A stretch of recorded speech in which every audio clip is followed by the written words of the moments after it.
Şöyle kapımızı açtığımızda manzaranız bu. Şöyle manzara güzel değil mi? Manzara güzel. Kapı sistemi nasıl? Kapandı. Şöyle bir şey var. Şuradan da bir şeyler kilitleniyor. Şöyle açılıyor. Böyle kapanıyor. Şöyle bir içeriye girelim. Bana 35 numara terlik vermişsin ya. Hoppala. Fena değil de yani evet şurası yol ya. Şuranın yol olduğunu biliyorsunuz. Ne bileyim kendimi böyle bir rahat hissetmiyorum. O huzuru bende olmuyor ya. Daha böyle rezidans tarzı bir şeyde bu eve vereceğim parayı oraya harcarsam, daire kiralarsak böyle üst katlarda bana sanki daha uygun gibi. Buraya çamaşır makinesi falan koyuluyor. Evet, çamaşır makinesi koyuluyor. Buradan da üstü. Evet, burası yeni evler.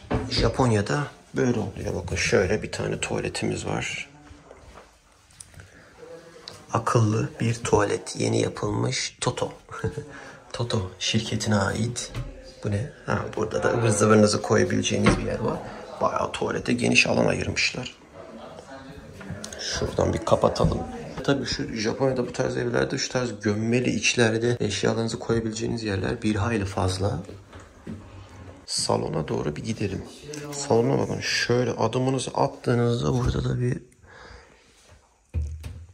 şöyle bir yer var. Adamlar her şeyi düşünmüş ya. Alan dar ama her şeyi düşünmüş. Şuraya bir şeyinizi koyuyorsunuz. Buraya bir şeyinizi koyuyorsunuz. Burada da bir gömmeli bir şey var. Burada da ayrı eşyalar geliyor. Ivır zıvır bir sürü eşya koyabiliyorsunuz. Ondan sonra sağda böyle mutfak var. Mutfak biraz tabii evin boyutuna göre biraz küçük kalmış diyebilirim. Panasonic'in şöyle bir remote'u var. Akıllı. Bunu bir sürü kontrol falan yapabiliyorsunuz. Buraya buzdolabı geliyor. Bu ev biraz daha pahalı. Tokyo standartlarının bir tık üzerinde, hem tren istasyonuna biraz yakın hem de böyle tam böyle güzel bir konumda açıkçası. Evet, ama mutfak biraz daha büyük olabilirmiş aslında. Bakın şöyle genelde buralara işte kapkacak bir şeyler koyuyorlar. Benim için en önemli olan ne biliyor musunuz? Şurada bulaşık makinesi var, fakat bulaşık makinesine bakın. Küçücük bir bulaşık makinesi var ama olsun. 80 milyon yen de olsa şu nasıl kapanıyor? Şurayı beğendim. Genelde bunlar bu tarz evlerde büyük, geniş oluyor. Hoppala. Salon bakıldığında büyük. Ya tam böyle çocuklu aile, 2 kişi için biraz büyük kaçabilir ama ileriyi düşünenler için güzel bir ev olabilir. Ama dediğim gibi biraz pahalı bu ev. Bayağı da büyükmüş ha. Şuradan yukarıya çıkılıyor. Gömme dolaplar var, tatamimiz var. Yani bu fiyatın yarısı olsaymış, böyle 40 milyon 50 milyon yen olsaymış, büyük ihtimal çoktan satılmıştı bu ev. Hemen üst kata çıkıp eşim konuşurken. Bakın ikinci katta şu şekilde. Şuradan yardımıyla çıkıyorsunuz. Hoppala. Hoppala. Burası standartların bayağı üzerinde. 80 milyon yen. Yani Tokyo'da şehir dışına çıktığında 2 tane bile alırsın. Ama lokasyonu çok güzel. Güzel böyle bir parkın karşısında. Hemen ikinci kata çıktığınızda gördüğünüz darlık böyle bir darlık. Puma çoraplarımla. Bakın storage, depo alanına bakar mısınız? Buna genelde evet böyle yani gömmeli alanı çok iyi kullanıyorlar. Adamlar her şeyi düşünmüşler. Şuraya bir ton eşyanızı falan koyup, burası benim yayın odam da olabilirmiş ya. Şöyle bir geniş bakmak istiyorum. Evet, arada sırada camdan bakar. Buradan çıktığımızda hemen bizi bir tuvalet karşılıyor. Burada da bir tane, şu odanın yanından hemen bir oda daha var. Benim en çok beğendiğim yer burası oldu. Şöyle bir oda. Eşim her şey 2 saniyede bir her şeye şaşırıyor ya.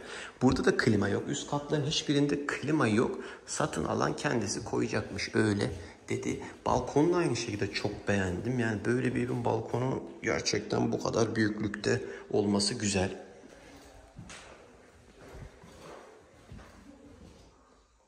Şimdi bu evlere Ikodatte House diyorlar. Belli yeni yapılmış. Kokuyor daha burası.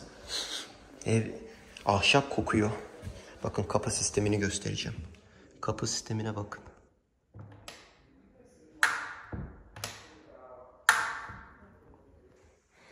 Şimdi bu odadan çıktığımızda sola döndüğümüz alan gördüğünüz gibi dar. Bilmiyorum kamerada nasıl çıkıyor ama şöyle bir tane daha gömmeli bir şeyimiz var. Buraya ben girerim ya.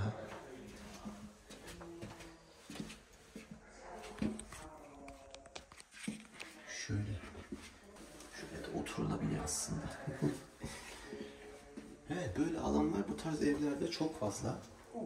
Bir saniye. Şöyle bir düzgün kapatayım. Gelelim bir sonraki odamıza. Bu oda biraz daha küçük. Fakat şundan dolayı şurada hemen bir tane bölme var. Burayı açtığınızda çok seri açıldı. Ev yeni olduğu için biraz yeni gelin gibi davranıyorum. Bakar mısınız? Odanın büyüklüğünü göstereceğim. Onu anlatmaya çalışayım. Oda şöyle. Güzel Japon evi var karşımızda. Küçük daireler. Şuraya bir geliyorsunuz. Böyle bir alan. Şunu bir kapatayım.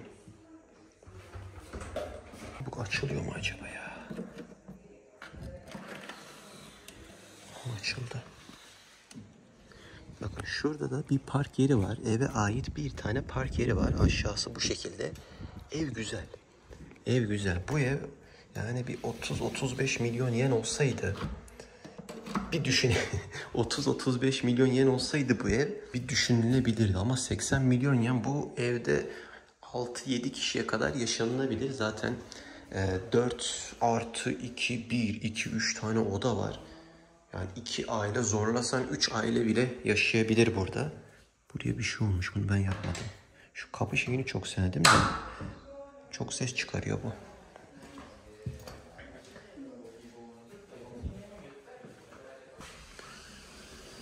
Şöyle penceremiz var. Japon pencereleri öyle sineklik, mineklik hepsinde oluyor. Dışarımız böyle. Genelde bir tane park yeri oluyor bunlarda. Ama 4+2'ye de neden bir tane park yeri yapmışlar onu da anlamadım. 2 tane, yani bu tarz bir evi alan birisinde genelde birden fazla araba olabilir. Alanı bu yönde biraz düzensiz kullanmışlar bence ama yer güzel. Parkın orada çocuklar çok gürültü yapar mı? Ya gürültü geçmez buraya ya. Şuralardan biraz yürümek zordur ya. Tam biraz dikkat etmek lazım çocuklara. Mutfağın yanında Panasonic'in şöyle bir aleti var. Buradan dışarıyı görebiliyorsun. Kamera görüntüsü güzel. Buradan ayarları yapabiliyorsun. Bahçesini beğendim. Bahçeye bayağı sebze, meyve, bir sürü bir şey ekebilirsiniz şu sırada. Klasik Japonya'da alan çok yani dar olduğu için, kıymetli olduğu için görüp görebileceğiniz belki de bu tarz yerlerde bahçe büyüklüğü ancak bu şekilde oluyor. Ama bu şey güzel. Alttan da ayrıca ısıtma var. Bak bunu söylemeyi unuttum. Alttan da ısıtma var. Şuradan bir şey göstereceğim. Şöyle bir yer varmış burada. Şöyle geliyor. Hoppala. Şöyle bir yer. Ve tabii böyle yerlerde ben daha önce hiç yaşamadığım için bana biraz garip geliyor. Ama bu tarz evlerde böyle eşyalarınızı koyabileceğimiz depo şeklinde de yerler var. Bence buranın birkaç negatif tarafı otopark alanı, evet, ama dar olduğu için oraya tamam bir şey diyemem. Ama burası 4+2'ye göre bir arabalık daha yer olmalıydı. Mutfağı da biraz daha büyütebilirler miydi, ne yapabilirlerdi bilemiyorum ama mutfakta, çünkü buraya buzdolabı gelince bir tane küçük sandalye koyarsın buraya. Yeri güzel, tam böyle Japon işi. Güzel bir yer. Enteresan ya. Ya şu emlakçılardan evleri gösterme izniyle biraz başım belada olduğu için hiç izin vermiyorlar çünkü. İzin almak ayrı bir sıkıntı bu Tokyo'da, Japonya'da. Öyle rastgele artık böyle davranacağım ya. Böyle sokakların arasında zaten Japonya'da yürüdüğümde inanılmaz şeylerle karşılaşıyorum. Yani Tokyo gibi dünyanın en kalabalık şehrinde bile olsanız bu tür, bakın, ses yok ya. Ses yok sokaklarda, ki bugün bu hafta sonu çekiyorum bu videoyu. Güzel oldu. Bu videoyu böyle fazla kesmeden koyacağım. Japonya'da, Tokyo'da bir evi de göstermiş olduk. Bu kanalda farklı içerikler yapmaya devam edeceğim. Şeyi söyleyeyim.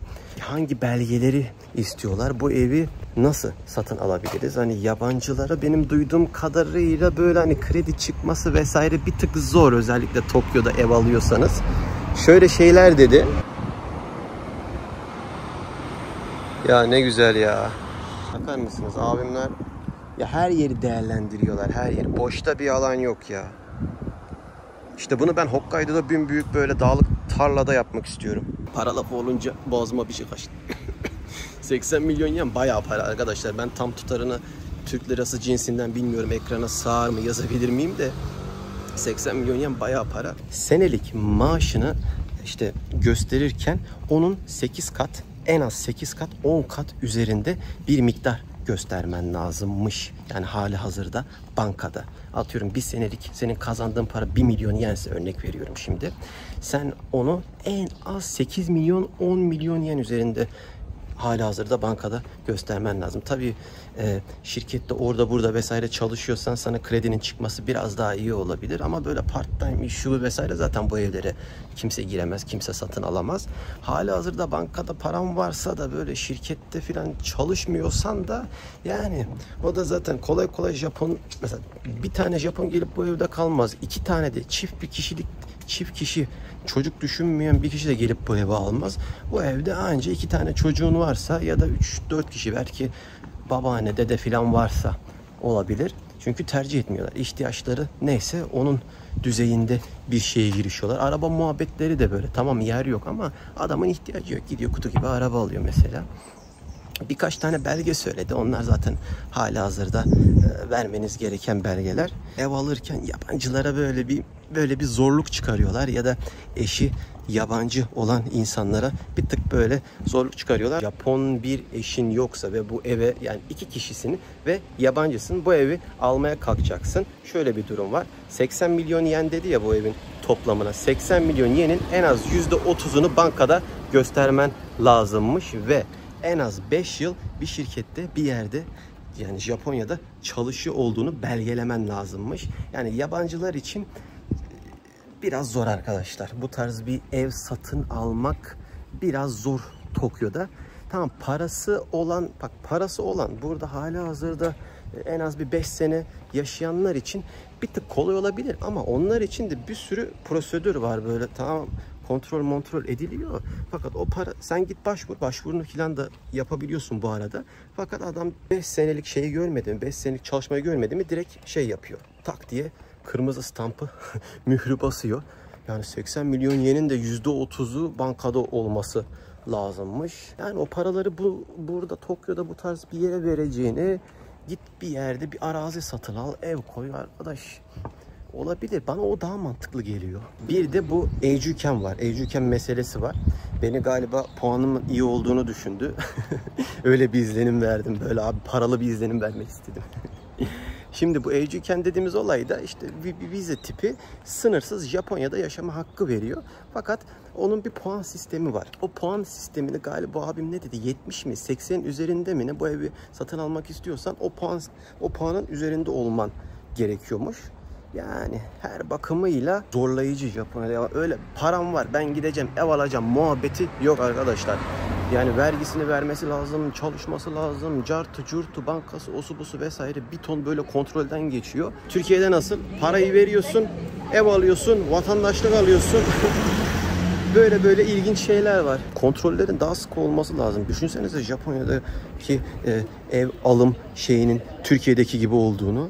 Bak burası Çin olur, Çin. Yemin ediyorum insanlar patır patır gelir buraya. Bu kontrolü sağlamak lazım. İstasyona çok yakın olduğu için yani o fiyat bu kadar uçuk vaziyette vesaire demiş çalışan abimiz. İstasyona böyle birkaç dakika daha uzaklıkta olsaymış 10 milyon yen de 10 milyon yen daha düşük olacakmış. Tabi bu ne kadar doğru, biraz abartım bilemiyorum ama birkaç dakika istasyona uzak olup da 10 milyon yen düşmesi bana böyle biraz abartı geldi.